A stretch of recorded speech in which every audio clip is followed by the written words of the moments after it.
السلام علیکم۔ کنارہ ٹی وی میں آپ سب کو خوش آمدید۔ آج سنتے ہیں کسی کی زندگی پر بیتی ہوئی سچی اور خوفناک کہانی۔ یہ تب کا واقعہ ہے جب میں لاہور کے ایک سی این جی پمپ میں کام کرتا تھا۔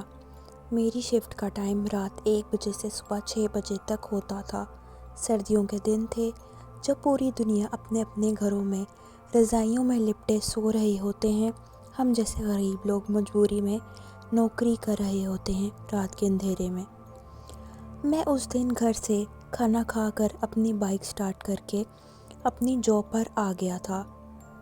کام میں گھنٹوں کا پتہ نہیں لگا اور تقریباً رات کے 4 بج گئے تھے۔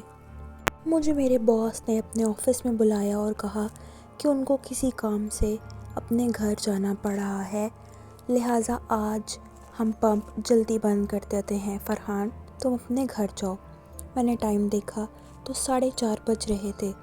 دل میں بڑی خوشی ہوئی کہ آج گھر جا کر آرام کروں گا۔ میں نے باس کے آفس سے نکلتے ہی اپنی بیوی کو کال ملائی اور اسے کہا کہ بیگم دروازہ کھول دینا، میں گھر آ رہا ہوں۔ میں نے اپنے پمپ کا کام جلدی نبیڑا اور اپنی بائک میں ایک پاس ہی کے پیٹرول پمپ سے فل پیٹرول ڈلوایا اور اپنے گھر کے لیے نکل گیا۔ میرا گھر سی این جی پمپ سے تقریباً 20 منٹ کی دوری پر تھا۔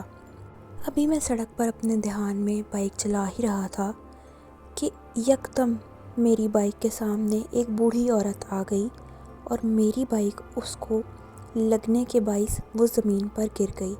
مجھے یہ سمجھ نہیں آ رہا تھا کہ وہ ایک دم سے بائک کے آگے آ کہاں سے گئی، سڑک تو بالکل خالی تھی۔ میں جلدی سے اپنی بائک سے اترا اور میں اس بڑھیا کے پاس جا کر اسے پوچھا کہ اماں، کیا تم ٹھیک ہو؟ تمہیں لگی تو نہیں؟ اس بوڑھی عورت نے کہا، ہائے میری کمر تو ٹوٹ گئی، مجھے اٹھاؤ۔ میں نے اس بڑھیا کو اٹھایا اور وہ اپنے کپڑے جھاڑنے لگی۔ میرے دماغ میں یہ سوال آیا کہ یہ بوڑھی عورت رات کے اس ٹائم سڑک پر کیا کر رہی ہے؟ یہی سوال میں نے اس بڑھیا سے پوچھا کہ اماں، تم رات کے اس ٹائم کہاں جا رہی ہو؟ اس سڑک پر تم کیا کر رہی ہو؟ بڑھیا نے بتایا کہ بیٹا، میں اس لیے اس سڑک پہ ہوں کیونکہ میں اپنی بہن سے ملنے کے لیے دوسرے گاؤں گئی تھی اور واپسی آتے آتے مجھے بہت دیر ہو گئی۔ ٹانگے والے کا ٹانگا ٹوٹ گیا اور وہ مجھے اس جگہ سڑک پر اکیلی کو چھوڑ گیا اور اب میں اپنے گھر جا رہی تھی۔ میری بوڑھی ٹانگوں سے تو پہلے ہی چلا نہیں جا رہا کہ تم نے میری کمر بھی توڑ دی ہے۔ بیٹا مہربانی کرو تو مجھے اب میرے گھر چھوڑاؤ۔ میں نے بڑھیا کی شکل دیکھی اور پھر وقت دیکھا، پھر میں نے سوچا کہ چلو اس کو گھر اتار دیتا ہوں۔ میں نے کہا، آؤ اماں، تم میری بائک پہ بیٹھ جاؤ۔ بوڑھی اماں لڑکھڑاتی ہوئی آئی اور میرے پیچھے میری بائک پر بیٹھ گئی۔ میں نے بائک سٹارٹ کی اور چلنا شروع کر دیا۔ بائک تھوڑی ہی آگے گئی تھی کہ میں نے اس سے پوچھا، اماں تم کہاں رہتی ہو؟ پیچھے سے اماں کی آواز آئی کہ بیٹا میں قبرستان والی گلی میں رہتی ہوں۔ اس گاؤں میں ایک ہی قبرستان تھا جو بہت پر اسرار تھا۔ دن کے ٹائم وہاں کوئی نہیں جاتا تھا اور بوڑھی اماں کا خیال تھا کہ رات کے ٹائم میں اس کو وہاں چھوڑوں گا۔ یہ پہلی بار تھا کہ میرے دل میں عجیب سا خوف محسوس ہوا مجھے۔ میں نے اماں سے کہا کہ اماں میں تمہیں گلی کے باہر اتار دوں گا، تم گلی میں خود چلی جانا، میں اندر نہیں جا سکتا، میری بیوی میرا انتظار کر رہی ہے۔ پیچھے سے اماں نے عجیب قسم کا قہقہا لگایا اور بولا، نہیں بیٹا، تم مجھے میرے گھر تک اتار کے آؤ گے۔ اب میرے دل میں مجھے عجیب سا خوف محسوس ہونے لگا تھا۔ میں اپنے اس وقت کو کوس رہا تھا کہ میں نے بائک روکی ہی کیوں تھی۔ خیر، میں نے سوچا چلو دیکھتے ہیں۔ میں چلتا چلا جا رہا تھا کہ قبرستان کی ایک گلی پہلے ہی میں نے بائک کو روک دیا۔ میں نے اتر کر اماں کو کہا کہ جاؤ اماں، تم اپنے گھر خود چلی جاؤ۔ پیچھے دیکھا تو اماں تو بائک پر تھی ہی نہیں۔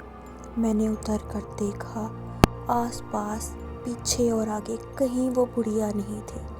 مجھے دل میں اتنا خوف محسوس ہوا کہ میں نے اسی وقت اپنی بائک سٹارٹ کی، پر میری بائک سٹارٹ ہو ہی نہیں رہی تھی۔ میں نے جلدی سے ٹینکی کھول کر دیکھا کہ کہیں میرا پیٹرول تو ختم نہیں ہوا۔ جب میں نے ٹینکی کھولی تو مجھے کچھ سمجھ میں نہیں آ رہا تھا، کیونکہ میرا پیٹرول کا ایک قطرہ بھی ٹینکی میں موجود نہیں تھا، حالانکہ میں اس سے پہلے ہی ٹینکی فل کر کے اپنے گھر کی جانب جانا شروع کیا تھا۔ ابھی میں اسی کشمکش میں تھا کہ پیچھے سے پھر سے بوڑھی اماں کی آواز آئی، بیٹا چل کیوں نہیں رہے تم؟ مجھے میرے گھر اتار دو۔ ایک تو تم نے میری ٹانگ توڑ دی، اب تم مجھے اپنے گھر بھی نہیں اتارنے جا رہے۔ اسی وقت مجھے خوف بہت شدت سے محسوس ہوا اور میں وہیں پر بے ہوش ہو گیا۔ مجھے سمجھ نہیں آئی کہ میں کیسے بے ہوش ہوا۔ میری آنکھ کھلی تو میں قبرستان میں تھا۔ میں اٹھا تو آس پاس قبروں کو دیکھ کر مجھے بہت خوف محسوس ہوا، میرا سر چکرانے لگ گیا، اور میں اٹھا تو میرے سرانے وہ بڑھیا بیٹھی تھی، اور میں نے اسے کہا کہ مجھے کیا ہوا تھا، میں بے ہوش کیوں ہو گیا تھا اور میں قبرستان میں کیسے آیا؟ وہ بڑھیا میری اس بات پر اتنی زور سے ہنسی، اور اس کی ہنسی سن کر میرے اندر تو خون جمنے لگا تھا۔ میں نے پوچھا کہ میں کہاں ہوں، میں اس قبرستان میں کیسے آیا؟ اس نے جواب دیا، بیٹا میں تمہیں اپنے گھر لے کے آئی ہوں، تمہارا میرے گھر میں بہت بہت خوش آمدید۔